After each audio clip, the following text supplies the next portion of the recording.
This is problem 569. It reads as follows. The cantilever shown in figure P569 carries a downward load that varies from 300 to 700 pounds. Compute the resulting design factor if the bar is made from SAE 1050 hot rolled steel. The figure looks something like this.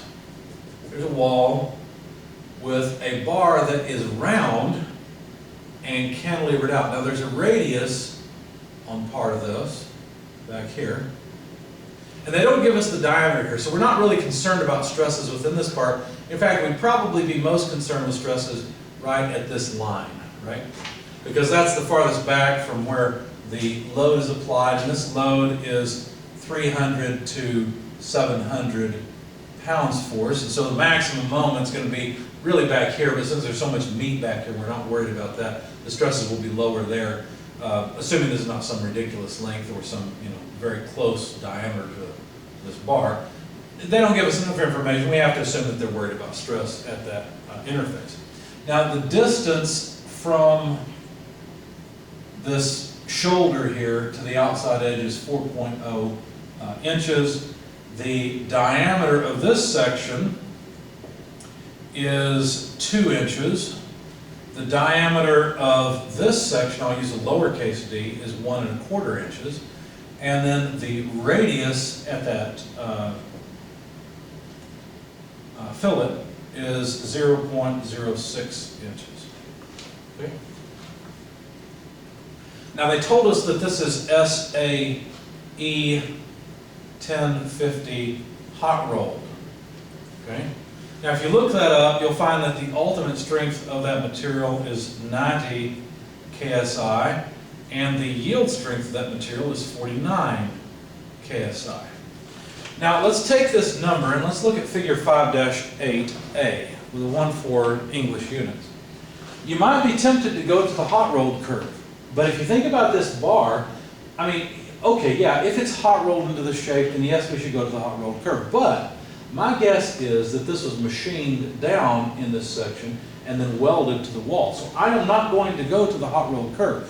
Remember that the hot rolled curve has to do more with the surface finish, right? So it depends on what you assume. They didn't make it clear in the problem. If you assume that it was rolled into this shape, then fine. Go to the hot rolled curve because that determines the surface finish. But I'm assuming that the overall, shape was originally a nominal 2-inch diameter hot rolled bar that was then turned down for these 4 inches. Therefore, the surface, where I'm concerned about fatigue and stress and all those things, is a machined surface. So I am going to go to the machined curve. In that case, I find that the endurance strength is 35 KSI. Now I would like to get the modified endurance strength, or the endurance strength estimate, because of course this is not the size of a standard bar, it's not a highly polished surface, so I need to modify the estimate. So I'll plug in S in first, and then I need a material factor, but it's steel, so the material factor is 1. I need a type of stress factor, whether it's an axial tension or bending. Obviously, this is going to tend to bend. And so this type of stress factor is 1. They didn't tell me the reliability, so I'm going to choose 0.81, which represents a 99% reliability. And then finally, I need a size factor. Now you have to be careful here, because you might say, well, this is easy. Calculating the size factor, CS, this is, excuse me, the size is 1.25 inches, so I've got to divide that by 0.3, raise it to the negative 0.11 power. We've done this several times, so you might be getting used to that. The only problem is this shaft is not rotating. For a rotating shaft, the area that is stressed, the 95% area where the stress is within 95% of the maximum, moves through the stress zone, right? It moves through the maximum stress zone. So that's what that area looks like. But if the shaft is not rotating, then only a fraction of that area is exposed to at least 95% of the maximum stress. And so you've got to calculate an equivalent diameter here, because this is a non-rotating shaft. And so the equivalent diameter, DE, if you look in your text, it's 37% of the actual diameter of the shaft. So we've got to take 37% of 1.25 inches, otherwise we're wrong. That won't work. That comes out to an equivalent diameter of 0.4625 inches. So if we plug that in, 0.4625 inches over inches, the inches cancel, of course, and this should be 0.11 or negative 0.11. I didn't write the other one. This comes out to about 0.954. Okay, so our size factor is 0.954, and now we can calculate the modified endurance strength. Okay, so that comes out to about 27 KSI. All right, so now I've got the strengths of this part, and I can try to calculate the design factor. Now, the moment back at this point would be equal to F times L, where I'm just calling this L, and of course leaving the force as F. So the bending stress would be equal to MC over I, but the moment is F times L, right? C is half the height, right? So that's going to be half the diameter, but it's the smaller diameter, so diameter over 2.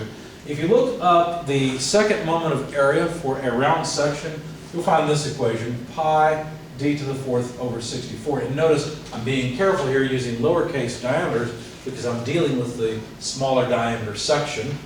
So you can simplify this down a bit. I won't show you all of the details. It's just 32 FL divided by pi d cubed, where I've maintained that this is the smaller diameter. So that's the way to calculate the stress. So the minimum stress would be equal to 32, the force, smaller force, 300 pounds force, the length 4 inches, and then divided by pi diameter, 1.25 inches quantity cubed.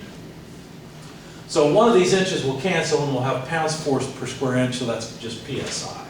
So this comes out to a stress of about 6,258 PSI. Now, calculating the maximum stress, I can just scale this, right? Because all of this stays the same. The only thing that changes is the load.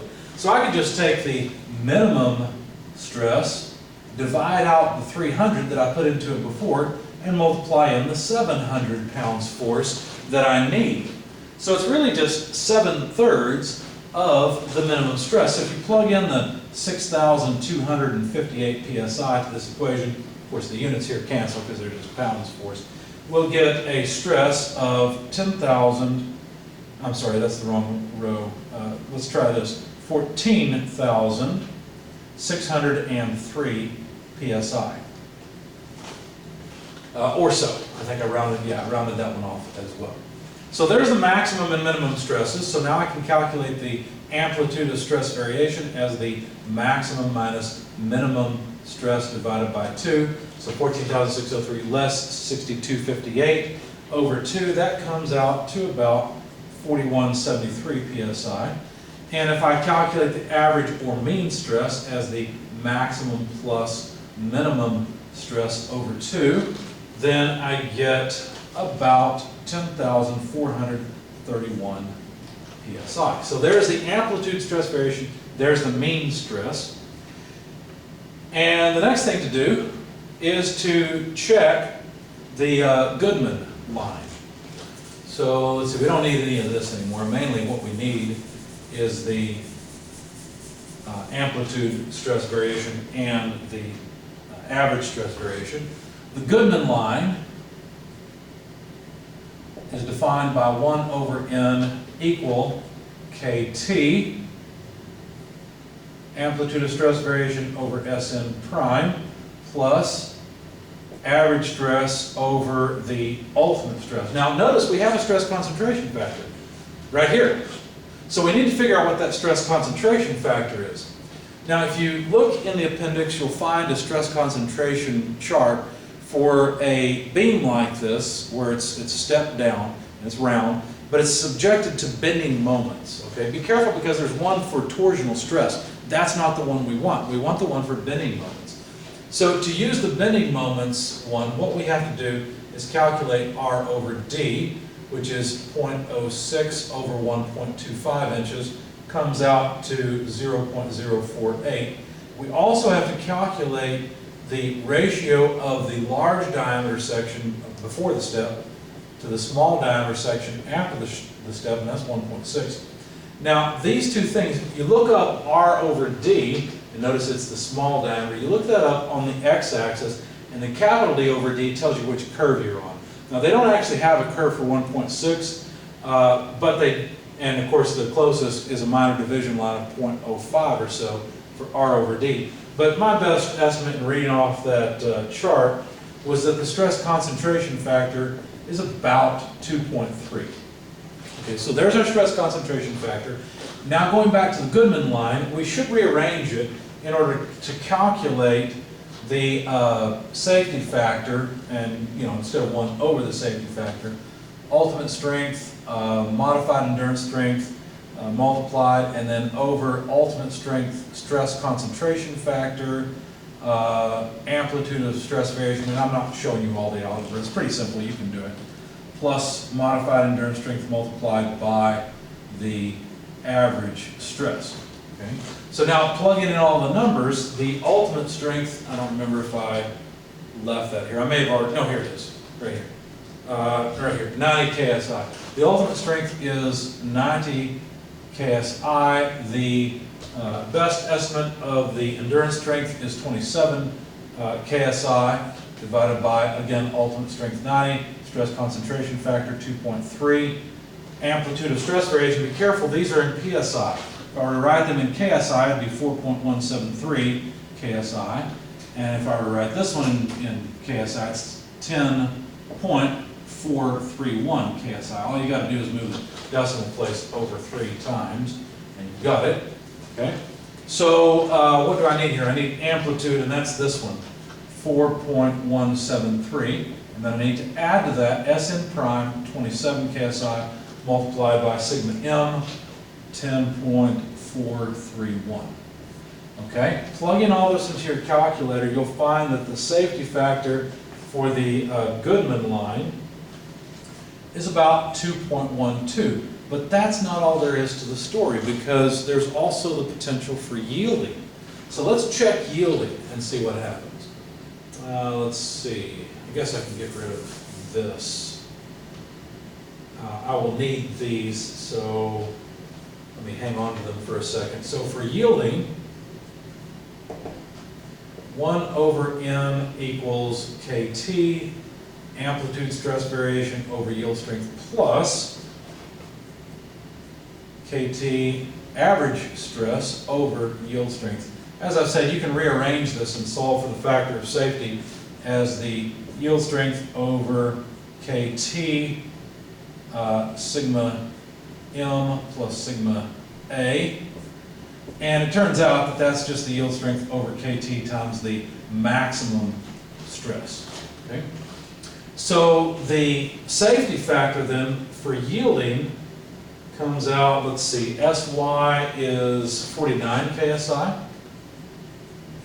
Stress concentration factor was 2.3. And of course I've erased my max stress, but I should have it here in my notes. Here it is, it's 14,000. So you got to be careful, 14.603 KSI. Being careful of the units because the 49 isn't KSI. When you plug all that in your calculator, you find that the safety factor against yielding is actually 1.46. So the safety factor is 1.46, not 2.12. This bar has a more likely chance of yielding than fatiguing. Okay? So in setting up this problem, the author of the problem wasn't thinking about yielding. They did not check yielding. They only came up with this 2.12 or so factor. Matter of fact, they did some other things. They assumed that this was hot rolled, and that is different from what I assumed. I assumed it would be machined. It's a valid assumption. There's nothing wrong with that assumption. What it does is it gives you a lower endurance strength, and interestingly enough, it actually makes your factor of safety against fatigue lower, but it doesn't make it as low as this 1.46 from yielding. The author of the problem forgot to check yielding. I think this comes out to like 1.74 or something like that with a hot rolled surface, and so a smaller modified endurance strength. Instead of 27, it's lower. But like I said, it still is not as low as yielding, so that was kind of an oversight in that problem.